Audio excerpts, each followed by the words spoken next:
आपकी स्वर्गीय माँ की धार्मिक पहचान को बहुत इशू बनाएगी। उनके कब्र की तस्वीरें जो हैं, तस्वीरें ली गई थी, वो चीज मैं अभी तक भूला नहीं हूँ। समय है आगे, उसका जवाब देंगे। इंतजार कर रहे हैं आप।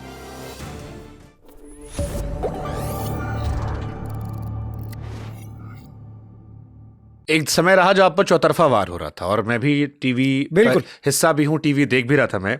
आपकी स्वर्गीय माँ की धार्मिक पहचान को बहुत इशू बनाएगी। नहीं, मेरी उनके कब्र की तस्वीरें जो तस्वीरें ली गई थी, टीवी पर दिखाई गई। तो एक लड़ाई जिसमें आपके ऊपर एलिगेशन है, आप सही हो गलत हो, कोर्ट में मामला चल रहा है, वो सब अपनी जगह पर, लेकिन एक स्वर्गीय माँ का कब्रिस्तान की तस्वीर को दिखाना नहीं। लेकिन शुभांकर भाई, वो चीज मैं अभी तक भूला नहीं हूँ।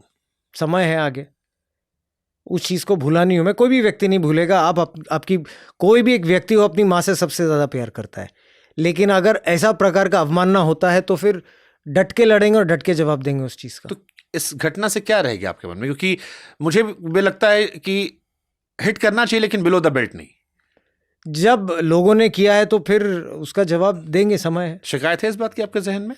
शिकायत बहुत, it's a very small term. क्या चलता है फिर मन में, जितना इजहार कर सकते हैं? मन में बहुत चीजें चलती है, लेकिन समय का चक्र पे विश्वास है। इंतजार कर रहे हैं आप। मेरी खामोशी ने हजारों जवाबों की लाज रख ली।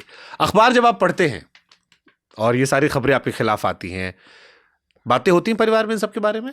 देखिए, अभी मैं तो परिवार से ये डिस्कस करता नहीं हूँ। मेरे काम के रिलेटेड या फिर जो कोई भी स्ट्रगल्स होते हैं, ये अप्स एंड डाउन से मैं फैमिली में डिस्कस भी नहीं करता। और बाकी का फैमिली को हैबिट भी हो गई है बेसिकली ये सब चीज़ों की, कि इसके वजह से हमको तकलीफ होती है तो वो भी। लेकिन अगेन मैं ये कहना चाहूँगा कि बहुत मेरे पिताजी को धन्यवाद देना चाहूँगा, मेरी सिस्टर को और मेरी पत्नी को धन्यवाद देना चाहूँगा कि मेरे कार्य से जो उन्होंने दिन देखा, लेकिन एक ने भी आज तक कोई ऐसा नहीं बोला कि समीर तेरे वजह से ही हो रहा है, स्टॉप दिस।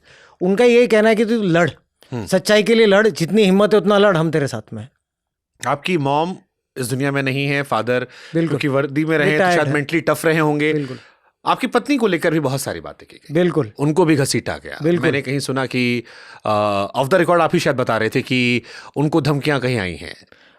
देखिए, वाइफ का क्या रोल रहा इस पूरी घटनाक्रम में? वाइफ का ऐसा था कि जब आप एक पोस्ट पे कार्यरत होते हैं, जब आप पे आरोप लगते हैं, so it is not advisable, और हमारे कंडक्ट रूल्स भी होते हैं कि आप उस चीज़ का यू कैन नॉट, मैं जा नहीं सकता प्रेस में और प्रेस कॉन्फ्रेंसेस कर सकता हूँ अपने आप को बचाने के लिए, लेकिन मुझे पता है कि मैं गलत नहीं हूँ, तो मैं गलत आरोप भी नहीं लूँगा। तो ये मेरे परिवार ने देखा, क्रांति ने लड़ाई की, मेरी सिस्टर ने लड़ाई करी, मेरे पिताजी ने लड़ाई किया, क्योंकि मैं गलत नहीं था, और आगे भी लड़ेंगे। और जब समय आया, डेफिनेटली आई विल टॉक। मैं कोर्ट में लड़ रहा हूँ, कोर्ट में इस चीज़ का जवाब दे रहा हूँ।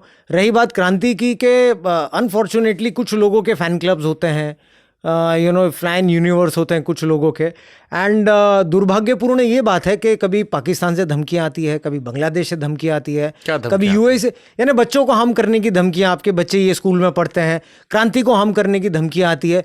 ये जो कायर लोग की जो पहचान होती है कि सामने तो धमकियाँ देते नहीं, कभी लेटर्स लिखते हैं, कभी ट्वीट करते हैं, कभी डीएम करते हैं, कभी फ़ोन करते हैं, डायरेक्टली फ़ोन भी करते हैं, तो पुलिस को भी इत्तला किया जाता है, एफआईआर रजिस्टर होता है, ये सब चीज़ें होती है। तो जिस सिस्टम का आप हिस्सा रहे, वहाँ पर आप बहुत ताकतवर व्यक्ति रहे हैं, अभी भी आप अधिकारी हैं, सिस्टम में आप भी शिकायत करने आते हो बेबस होकर कि देखो परिवार को धमकी? नहीं, मैं बेबस तो नहीं हूँ, बिल्कुल बेबस नहीं हूँ। परिवार को धमकी आ रही है, पिता के तौर पर तो बेबसी आती है। महादेव के कृपा से मेरे कंधे मजबूत है, मेरे हाथ मजबूत है अपने परिवार का सिक्योरिटी सुरक्षा करने के लिए। बेबस तो बिल्कुल भी नहीं हूँ, और एक स्नाइपर हूँ, एक ट्रेंड शार्प शूटर स्नाइपर हूँ। जब तक परिवार के साथ में हूँ, उनको सुरक्षित करने का दायित्व भी है और ट्रेन भी हो करने के लिए, तो बिल्कुल भी बेबस, लाचार या किसी को एक्सपेक्टेशन नहीं मुझे। आपने अलग से जोर दिया कि ट्रेंड स्नाइपर हूं मैं।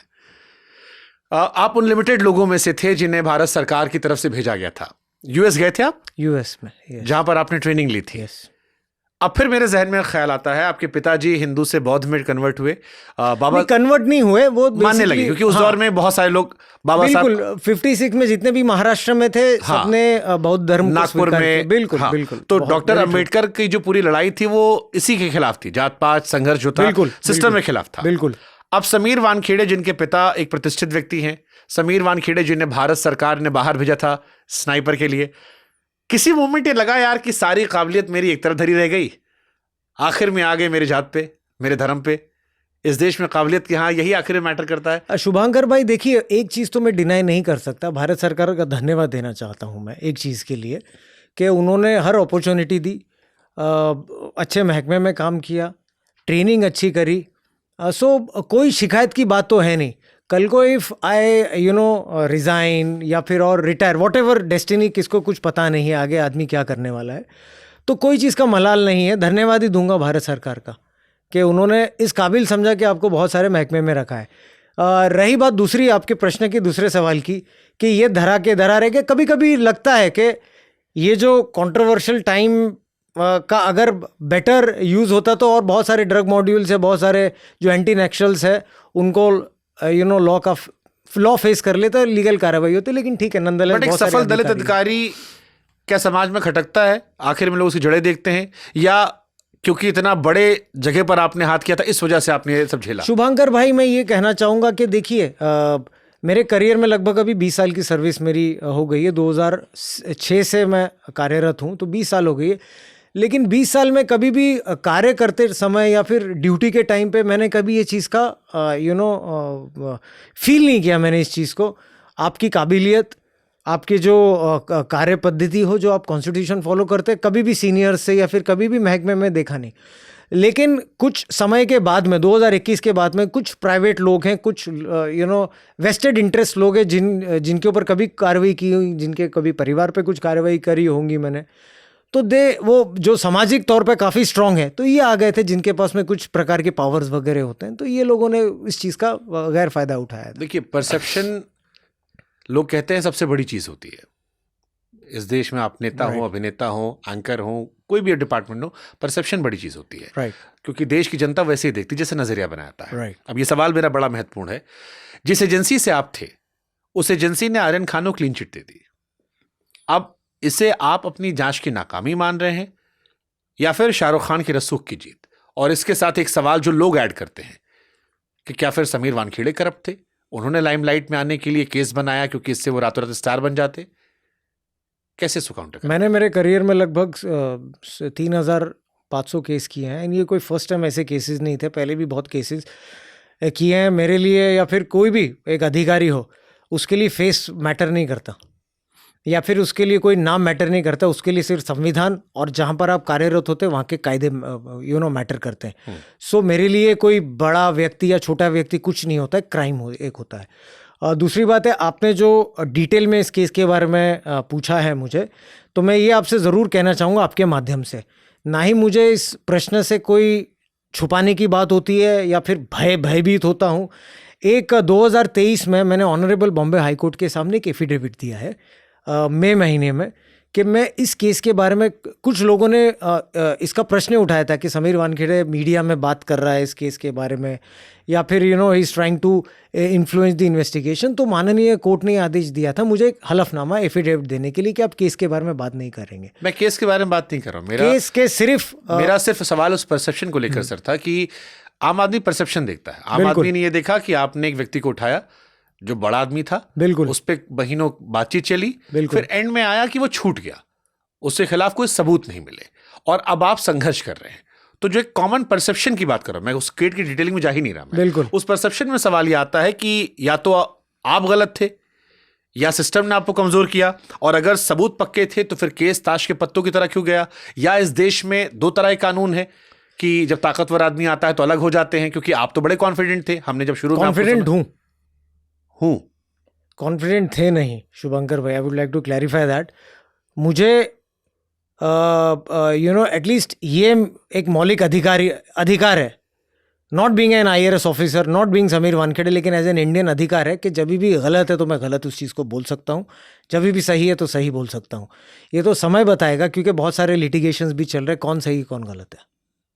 और मुझे मेरे भारतीय न्याय प्रणाली पे एटलीस्ट एक चीज़ में कॉन्फिडेंट हूँ, ये चीज़ के लिए कि आज भी हमारे भारतवर्ष में जो न्याय प्रणाली है, जो जुडिशियल सिस्टम है, बहुत स्ट्रांग है।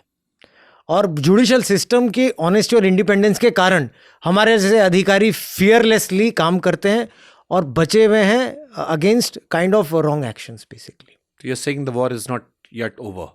वॉर तो संघर्ष ही है, सच्चाई की लड़ाई है, वही बात कर रहे और हैं। मैं आदी हूँ उस चीज का। जैसे सच के अलग अलग एक नजरिया आपका, एक बिल्कुल। नजरिया दूसरे लोगों का होगा। बिल्कुल तो आप कह रहे हैं कि आपके नजरिए का जो सच है वो अभी बिल्कुल अधूरा है। अभी भी बाकी है, अभी भी अधूरा है। समय बताएगा कौन सत्य कह रहा है या कौन झूठ कह रहा है या सत्य क्या है। कई लोग मान रहे थे आप शायद टूट गए होंगे, आप बिल्कुल तो अभी नहीं। भी एकदम हाई पिच करे कह रहे हैं कि बिल्कुल अभी भी नहीं। लड़ाई बाकी है। शुभांकर भाई देखिए, आप you can not remove a warrior out of a man basically. लड़ाई आप कभी भूल नहीं सकते। पहले चोर उचक के, गैंगस्टर्स, एंटी नेशनल्स, उनके साथ लड़ रहा हूँ, अभी कुछ अलग लोगों से लड़ रहा हूँ। तो पहलू थोड़ा लोग जो समाज में जो गलत प्रकार के लोग हैं, जो आरोप लगाते हैं, जो सिस्टम में काइंड ऑफ एनार्की करते हैं, उन लोगों के साथ मैं फाइट कर रहा हूँ।